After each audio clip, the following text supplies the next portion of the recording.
Hey, what's up guys? My name is Label, aka Mr. Mintopoly. If you haven't seen me before, I'm the creator and original developer of Mintopoly, and welcome to this first ever developer update for November of 2021. These video updates are actually something I've been wanting to do and planning on doing for quite a while because there is so much happening behind the scenes that I don't always get to share with you guys in detail. I might mention pieces of it here and there on Discord or in emails, but I felt like we really needed a more formalized system for sharing information and communicating with you guys. And I think these videos will be the best way to do that. So I'm really looking forward to doing them every week, every few weeks, or as often as needed.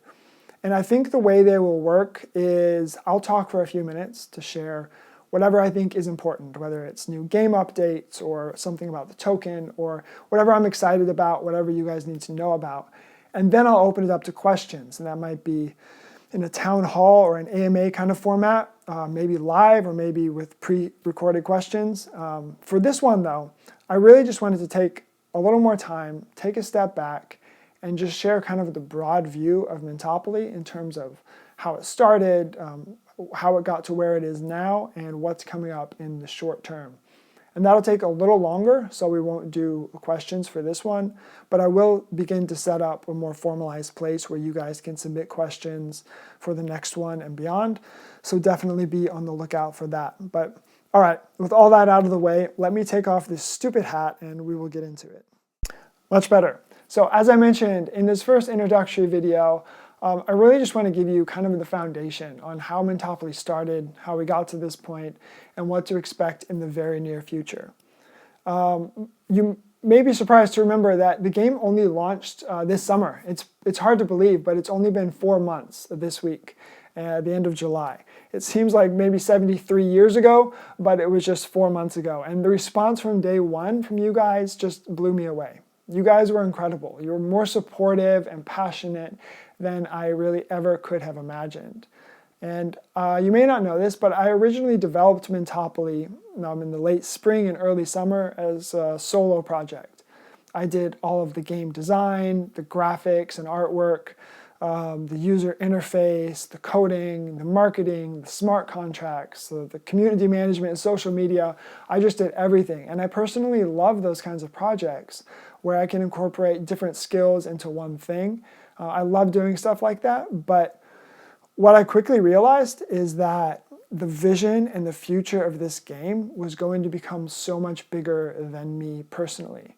And it required me to quickly build out from a kind of a solo project into a fully fledged organization that can support the vision and the future of Mintopoly that you guys are so excited about.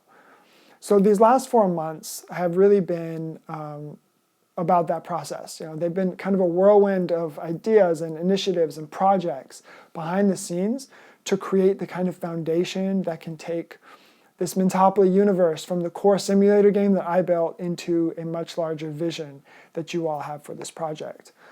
And that included getting the right teams in place, the right developers, creating the visions and the roadmaps and doing the work to lay that proper foundation. And I'm thrilled to say at this point that we're getting there, right? We have met every challenge and solved every problem that we have faced so far, and the pieces are now in place to create much more rapid development. And specifically, one of the biggest challenges early on was bringing in the right development team who could support me in refactoring the code base into something that is much more modular and that will allow for much more rapid development of new features in a way that is much more stable. And that was one of the biggest challenges, and I'm happy to report that earlier this month we completed this major refactor. We redeployed the entire game to a very advanced serverless setup that can support many thousands of concurrent players, which was just not possible before, and it will allow us to develop much more quickly. You may have noticed in the last week or two that as you play the game, things are moving a little smoother and a little quicker and they're more responsive, and that's all because of the behind the scenes work that we're doing. So I know that a lot of you have been really eager for new features, and I get that. I completely get that. But I realized early on that in order to create the vision that you all want to see for this game and the big ecosystem around it, we had to take a step back push pause and build the foundation. It's not sexy, it's not exciting, it's not a new feature you can see, but I assure you that what we've been doing really paves the way for a much more robust and sustainable future for Mintopoly long term. And to me, that's far more important. And so that brings us basically up to the current phase and the present moment. What we're working on as we speak is building out one major new feature for the game. Because right now, based on your feedback, the game can feel very linear and isolated. You kind of just march up and up. Nothing bad ever happens. You just follow your plan to the end. And that can seem a bit monotonous. So that's the number one thing we're working to address. And the first major step along those lines is the creation of a kind of simulated news feed, almost like a Twitter-like feature, where events happen, significant events in real time within the game to kind of simulate what would happen in the real world. So perhaps there's a DeFi hack and everyone's staking balance drops by 25%, or there's a blackout and you can no longer purchase investments for the next 500 blocks, or I don't know, maybe there's a rare lottery that gives like 5 or 6 random users a significant amount of extra cash. And we think this will dramatically increase the replayability and the fun in the game and give players across all tiers a chance of really hitting it big and potentially even winning the round. And we've been working on this now for quite a while. And as we speak, we're doing a final bit of rebuilding of kind of the guts, so to speak, of how users are tallied inside the game in order to make this feature and actually many other future features possible. And our targeted launch date for this is the round beginning December 17th. So you can expect to see a lot more about this after the next 3 rounds. In addition to this major project, we also have a number of other quality of life improvements within the game and the ecosystem. And the first one of these is that we're actually redesigning the front pages. We've been creating a kind of a better brand vision for Mintopoly, right? With a cleaner homepage that's more fun and exciting, with better graphics and better communication of the game's value, so that when new players or new visitors come to the site, they can quickly get up to speed and get onboarded into the game. Another thing we're working on is a block explorer to totally replace the leaderboards, where if you've ever been to Etherscan, for example, you can click on a block on the Ethereum network. It'll show you everything in that block. We're creating something similar for the simulated Mintopoly blockchain. So you can go to one block, block 19,157 of last round, and see every action that every user took on that block. Or go to a player and see every action they've taken in the round, with a lot better leaderboards and much, much more data in a really organized way. I think you guys will love all that data. And finally, we're creating an on-site system for buying cards. We're really excited to create kind of card packs that you can buy directly from us rather than having to go through OpenSea. The way it works is you'll be able to buy a pack of 2, 4, 6 cards, and it will randomly pick the cards and send them to you.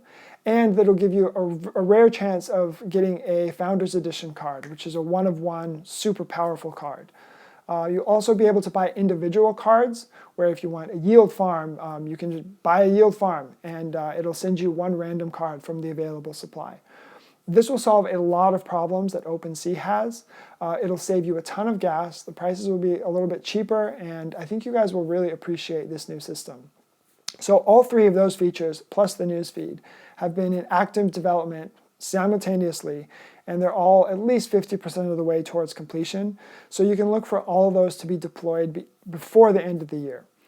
And beyond the end of the year, there's a ton of additional features in the pipeline. We have a ton of new features, new gameplay elements, new cards, all kinds of stuff. But we'll have to save that for next time. In the next video, we'll discuss the long-term visions for the game, the token, the ecosystem, all of that good stuff, as well as answering some of your questions. But yeah, I think that should wrap it up for this video. I just wanted to give you kind of a broad overview of where we are, where we've been, and where we're going in the short term. And I finally just have to say thank you, because you guys are amazing. Literally none of this would happen without the passion and the love and the dedication that you guys have to this crazy game and this crazy community. So thank you all for playing. Thank you all for engaging with the game, supporting it, and I'll see you guys in the next one.